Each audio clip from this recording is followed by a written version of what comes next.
Welcome to McPlum, simple solutions served daily. You begin by setting the document to your ebook page size and margins so layout stays predictable. Once done, paste a concise chapter outline and apply heading styles to each title so Google Docs builds structure automatically. Next, install 2 add-ons, an EPUB exporter and an image optimizer. These save time later. Make sure to turn on the document outline view to jump between chapters. This initial setup prevents rework and makes the rest of the process faster and cleaner. Now focus on consistent formatting. Refine heading 1/2/3 and normal text styles so chapters, subheads, and body text export cleanly.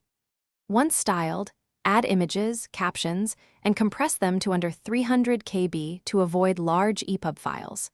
Make a table of contents from the headings and confirm each entry links to the correct bookmark.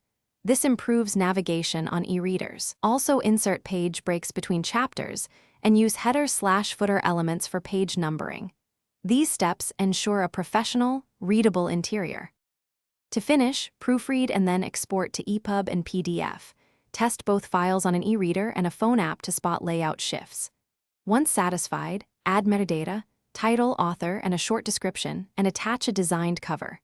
If you plan to publish, register ISBNs and prepare files for stores. If something goes wrong, first check that styles are applied consistently and images aren't oversized. Recompress images and re-export. This troubleshooting tip fixes most formatting surprises quickly. Thanks for watching. Stay juicy and subscribe.